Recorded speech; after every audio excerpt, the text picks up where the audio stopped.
Ada sebuah cerita yang selalu diulang-ulang oleh orang tua kepada anak-anak mereka. Cerita itu bukan tentang pahlawan atau kerajaan besar, melainkan tentang sosok yang sangat menakutkan yang dikenal dengan nama Wewe Gombel. Nama itu sudah menjadi legenda di desa itu, dan meskipun orang-orang jarang membicarakannya secara terbuka, ketakutan terhadap Wewe Gombel selalu mengendap di hati penduduk desa. Cerita ini bermula beberapa tahun yang lalu di sebuah malam yang sunyi di desa tersebut. Pada malam itu, udara terasa dingin dan angin bertiup kencang, menggoyang pepohonan besar di sekitar desa. Pada waktu itu, seorang ibu muda bernama Siti sedang bersiap-siap untuk tidur bersama anak perempuannya, Rina, yang baru berusia 7 tahun. Rina adalah anak yang ceria, selalu berlarian ke sana kemari, dan sangat menyukai kisah-kisah tentang makhluk-makhluk misterius yang sering diceritakan oleh neneknya.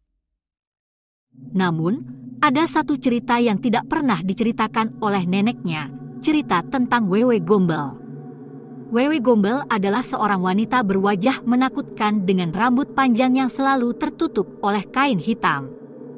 Konon, Wewe Gombel suka menculik anak-anak yang terlambat tidur atau yang berkelakuan nakal. Setelah menculik mereka, Wewe Gombel akan membawa mereka ke dalam hutan dan tidak pernah mengembalikannya lagi. Pada malam itu, seperti biasa, Siti dan Rina pergi tidur setelah makan malam. Namun, Rina yang tidak merasa mengantuk terus terjaga. Ia merasa ada sesuatu yang aneh di luar rumah. Dari jendela kecil kamar mereka, ia melihat cahaya samar-samar yang bergerak perlahan di hutan. Awalnya, Rina berpikir itu adalah hewan hutan yang sedang berjalan, tetapi semakin lama, cahaya itu semakin dekat ke rumah mereka.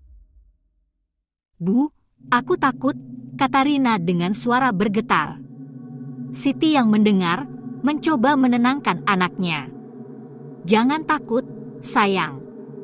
Itu hanya angin. Tidur saja, semuanya aman." Namun, rasa takut Rina semakin menjadi-jadi. Di luar, suara langkah kaki terdengar semakin jelas, seperti langkah seseorang yang sangat berat. Tiba-tiba, pintu rumah mereka terbuka perlahan. Siti terbangun dan berlari ke pintu, namun tak ada siapapun di luar sana. Hanya ada angin malam yang berhembus dingin. Siti merasa ada yang aneh, tetapi ia mencoba menenangkan diri dan menutup pintu kembali. Mungkin hanya suara angin, pikirnya. Tetapi Rina masih merasa sangat gelisah. "Bu, aku ingin tidur bersamamu," kata Rina, matanya mulai berkaca-kaca. Siti yang merasa khawatir, memutuskan untuk tidur bersama Rina. Mereka berdua berbaring di tempat tidur, tetapi rasa cemas yang tidak terjelaskan mengganggu tidur mereka. Tak lama kemudian, terdengar suara langkah kaki yang semakin mendekat, dan kali ini suara itu bukan berasal dari luar, melainkan dari dalam rumah mereka sendiri. Tiba-tiba, Rina terbangun dengan teriakan keras. Di depan mereka, berdiri seorang wanita tinggi besar dengan rambut panjang yang acak-acakan dan wajah yang sangat mengerikan. Wajahnya pucat dan matanya tampak kosong, seolah-olah tak ada jiwa di dalamnya. Wanita itu mengenakan pakaian hitam yang compang-camping, dan di tangan kanannya, ia memegang kain hitam yang tergerai. "Bunda, siapa itu?"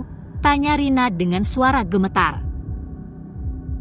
Wanita itu hanya diam, menatap Rina dengan tatapan kosong yang penuh amarah. Tanpa berkata-kata, ia melangkah mendekat, seolah menginginkan sesuatu dari Rina. Siti yang ketakutan langsung berteriak, "Jangan! Jangan dekati anakku!"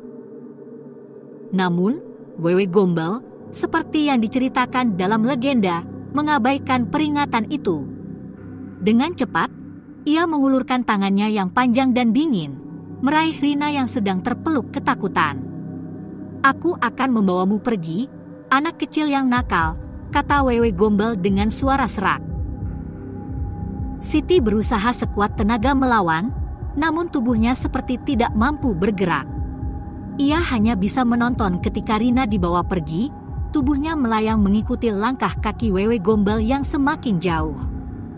Dalam sekejap, keduanya menghilang dalam kegelapan malam. Pagi itu, ketika matahari mulai terbit, Siti masih terbaring di tempat tidurnya, tidak mampu bergerak, dan hanya bisa menangis sejadi-jadinya. Tak ada jejak Rina di rumah itu, hanya ada seutas kain hitam yang tergeletak di lantai, sama seperti yang dipakai Wewe Gombel. Desa pun gempar dengan peristiwa itu. Semua penduduk mencari Rina di sekitar desa dan hutan, tetapi tak ada tanda-tanda keberadaan anak itu. Warga desa mulai merasakan kembali teror dari Wewe Gombel yang sudah lama menghilang setelah diceritakan sebagai cerita menakutkan. Hari-hari berlalu tanpa kabar tentang Rina, dan Siti pun semakin putus asa. Ia tahu bahwa tak ada cara untuk mengembalikan anaknya dari tangan Wewe Gombel yang sangat kuat.